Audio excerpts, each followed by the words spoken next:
तमाम किसान भाइयों, माता बहनों, नौजवान साथियों, पत्रकार सहायकार बंधुओं, सबसे पहले तो मैं आप लोगों का धन्यवाद करता हूं, हौसला अफजाई करता हूं कि इस पिछले 7 महीने से लगातार आप ये शांति प्रिय आंदोलन चला रहे हैं।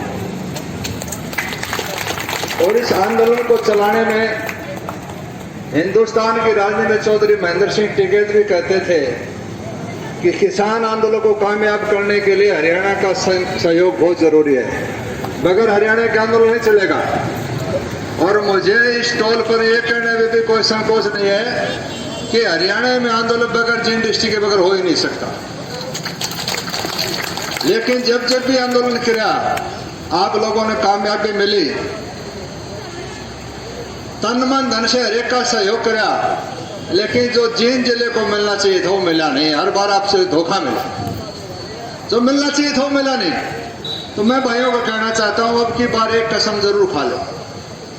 जिस प्रकार मेरे को भाइयों ने पार्टियों से हटके निर्दलीय विधायक बनाया, सारी पार्टियों ने हराया, इसी प्रकार अब की बार कसम खा लो, अपने भाइयों में से किसी भाई को चुनाव पार्टियों से हटके नारा चुन लेना। अब की बार राजनीति पर बहुत जल्दी आपकी विजयश्री होने जा रही है। किसान की बात को सरकार ने मानना ही पड़ेगा, ये तो सिर्फ हट धार्मिकता है। किसानी कभी हार ही नहीं हुई। 1914 में किसान आंदोलन, चौधरी अजीत सिंह जो सरदार शहीद भगत सिंह के चाचा थे, उनके रहनुमाई में आंदोलन चला, कामयाबी मिली। 1938 में छोटू राम जी की रहनुमाई में आंदोलन चला, किसान कामयाबी मिली। 1988 में महेंद्र सिंह टिकैत के रहनुमा आंदोलन चला, कामयाबी मिली। और 2020 और 21 में जो आप लोग चला रहे आंदोलन, इसने तो वर्ल्ड का रिकॉर्ड तोड़ दिया। इससे बड़ा कोई आंदोलन होया नहीं। सरकार ये चाहती है कि वैसे उठ के चले जाएंगे, किसान वैसा नहीं जाता।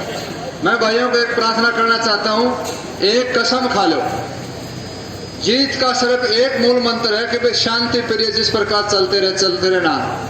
कल भाई 2 दिन पहले जो हमारे भाई एक शहीद हो गए, तो मैं तो उससे गोटा निभाने के लिए आया था। फिर मैं चलो भाइयों के पास भी मिलता चलूं। आत्महत्या किसी समस्या समाधान नहीं, इसलिए जितने जी हम कुछ कर सकते हैं।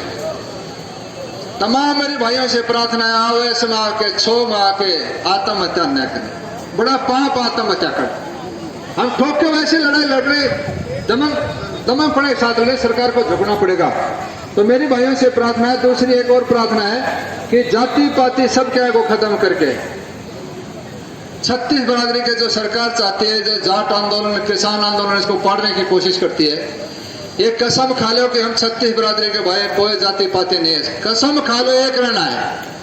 आप लोगों ने भगवान राम और रावण का युद्ध के बारे में रामायणों के माध्यम से सुना। रावण ने भगवान राम से कहा कि आपसे ज्यादा पढ़ा लिखा, आपसे ज्यादा बुद्धिमान, आपसे ज्यादा योगी तपस्वी था मैं, मेरे पास सेना भी थी, देवता भी मेरे साथ थे, सब कुछ होते हुए भी मैं हारा क्यों? मेरी हार का कारण बताओ। रावण ने कहा, भगवान राम ने कहा कि आप पे बताओ क्या हार का कारण था। तो रावण ने कहा कि मेरी हार का सिर्फ एक ही कारण था कि मेरा भाई आपके पास चला गया और आपका भाई आपके साथ था। अगर आपका भाई और मेरा भाई मेरे साथ होता तो इस युद्ध का परिणाम कुछ और होता। तो मैं जो कहना चाहता हूं, रावण ने मरते वक्त भी एक मैसेज दे दिया दुनिया के अंदर कि सबसे बड़ी ताकत भाई है और भाई से बड़ी कोई ताकत नहीं है। इसलिए हम 36 बरादरी के सब भाई इकट्ठे होकर लड़ाई लड़ेंगे तो जीत कंपलसरी होगी। लेकिन दुर्भाग्य रहा, देश का प्रदेश का 30% लोगों ने लड़ाई लड़ी और 70% लोगों ने तमाशा देखा, लड़ाई नहीं।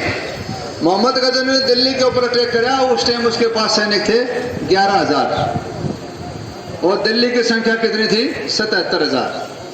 जो हिंदुस्तान का भाग्य का फैसला होना था, भविष्य का फैसला होना था, वो 70% लोग छाते पे बैठे तमाशे देख रहे हो, 30% लड़ाई लड़ रहे।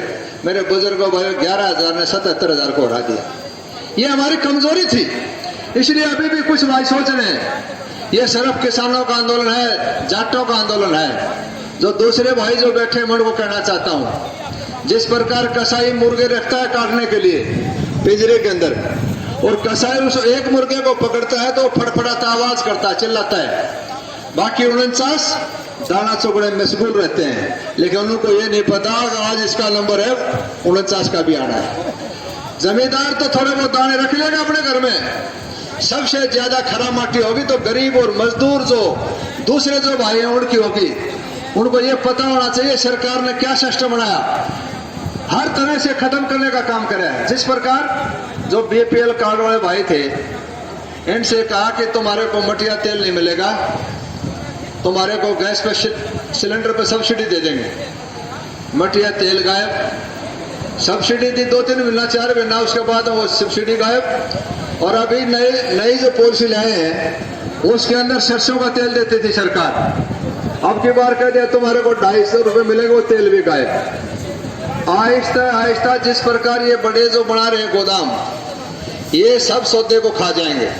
इस कारपोर्ट की लेना पड़ेगी किसानों के ऊपर। ये जो पैदावार है, जो 85% किसानी जो अपना पेट पालती है, इसके ऊपर डाका मारने का काम जो कर रहे हैं। हिमाचल प्रदेश के अंदर आप देखिए 4-5 साल पहले ये कानून वहां पर लागू कर दिया था। हिमाचल के अंदर जो सेब था, अपने खेती करते वहां बाग हैं, सेब के बाग हैं, तो जो सेब के जो बाग थे उनमें से जो बीच में बिचौलिए थे, जो बेचते थे, व्यापारी थे, अडानी ने वो सौदा अपने सारा सौदा हाथ में लेके और सेब का भाव रख दिया 21 रुपए किलो। जमींदार बड़ा खुश होया, भाई 21 रुपए किलो के मिल रहे हैं। अगले साल 3 और बढ़ा दिए, 24 कर दिए। अगले साल 1 रुपए और बढ़ा दिया, 25 रुपए किलो सेब कर दिया। किसान ने सोचा भाई इससे बड़ा तो कोई फायदा है ही नहीं। जो बीच में खुद रहे जो व्यापारी थे, मंडी के अंदर जो माध्यम से करते थे, वो सब अपना धंधा छोड़ के चले गए, चौपट को काम नहीं रहा। 3 साल पूरा होने के बाद चौथे साल के अंदर सेब का भाव क्या भाव कर दिया, 6 रुपए। कोई खरीदने वाला था नहीं और कौन ले, 6 रुपए किलो कर दिया। और उसके ऊपर एक सेट चेपता है अडानी की नाम की, और सेब बेचता है पता क्या भाव, 100 रुपए किलो।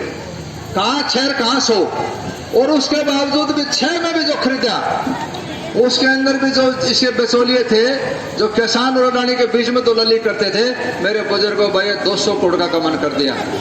कोर्ट के ऑर्डर से 56 करोड़ रुपए तक किसानों को मिला है, 144 करोड़ रुपए अभी भी पेंडिंग पड़े हैं। इसलिए मैं भाइयों को बताना चाहता हूँ, जब सारा सौदा गोदाम में चला जाएगा ना, इन भाइयों ने दाना नहीं मिलेगा, थैली पैक होके आओगे चून की, उसके ऊपर लिखा मिलेगा 150 रुपये 2 किलो 3 किलो। अब जो मिल रहा है सारा सौदा भूखा मरना पड़ेगा। इसलिए अभी नहीं चाहते, आने वाले टाइम, आने वाले समाज, आने वाली नस्ल खत्म हो जाएगी। इसलिए कबीर ने भी कहा है, यही वक्त है बेला साधो, यही समय जागने का, इसलिए पानी से पहले पाल बांधे। तमाम भाई जो सरकार की मनसा है, जाति पाति का जहर फैलाने की कोशिश करता है, इसको मिट के हम सब भाई एक होकर लड़ाई लड़ेंगे तो कामयाबी मिलेगी, जीत मिलेगी।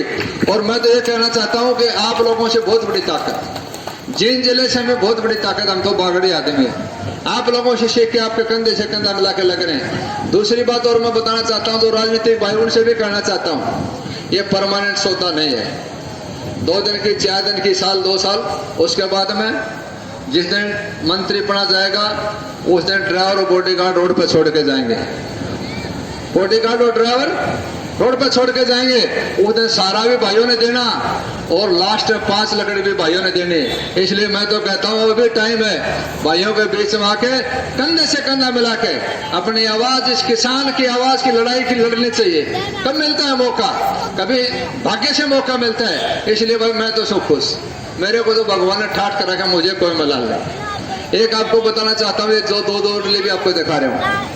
माता बहनों, मेरे 4 लड़की थी और 4 लड़कियों को ऑपरेशन करा रखा था। कोई परिवार में घटना घट गई, भगवान ने 10 साल के बाद में जोड़े बच्चे दिए। आप लोगों के त्याग और तपस्या,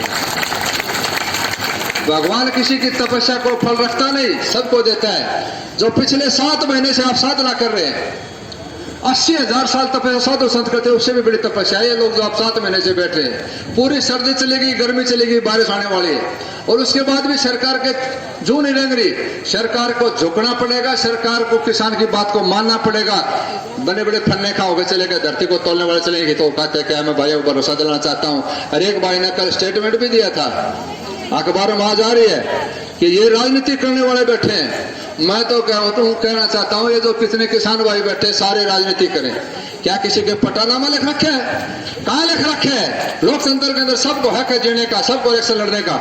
मैं तो कहता हूँ कि अपने भाइयों में से पार्टियां ने छोड़ के अपने भाइयों में से किसी को भी चुनो। अगर आप जो आपके दुख को, आपकी तकलीफ को जो महसूस करेगा कि अपनापन है, उसको बना के दे। क्यों लुट रहे हो इनको बार बार? इन्हीं को चेहरा बना के यही बड़े चौधरी। चौधरी कोई नहीं है। बड़ा घर बनाने से, पद लेने से बड़ा नहीं आदमी मेरे बुजुर्गों भाई, आदमी कर्म से बड़ा है। ये तो कर्म है, नहीं कुछ कर्म करने के लिए। इसलिए अपने भाइयों में से सुने और मजबूती के साथ जो आपकी आवाज को बुलंद करे, और बार बार ठगे मत जाओ, सावधान हो जाओ। छोटो राम ने भी कहा था, दो चीज बोले से इंसान सीख ले, बोलना ले ले सीख और दुश्मन को पहचान ले। इन ठगेबाजी में बार बार आपको ठग करते हैं, ठगती करते हैं, इनसे सावधान हो जाओ और अपने भाइयों को चुनो। अरे गवर्नमेंट की छुट्टी कर दो परमानेंट, जाओ भाई तुम गाड़ी गाड़ी, ठीक है। 2-3 नारे मेरे कहने से लगाना कि आपकी आवाज हर टोल के ऊपर, हर बॉर्डर के ऊपर, ढासा बॉर्डर, साझा बॉर्डर, टेकरी बॉर्डर, संगो बॉर्डर, कतलाना टोल पर, कोई भी टोल हो जिसके ऊपर की आवाज, जिंद की आवाज आएगी तो मजबूत होगा आंदोलन। आपकी आवाज से ही ताकत है। तो 2-3 नारे मेरे कहने से लगाना, किसान एकता, किसान एकता, खाप एकता, भाईचारा एकता, नारी शक्ति। आप लोगों की बहुत बहुत मेहरबानी, धन्यवाद। जय हिंद, जय भारत।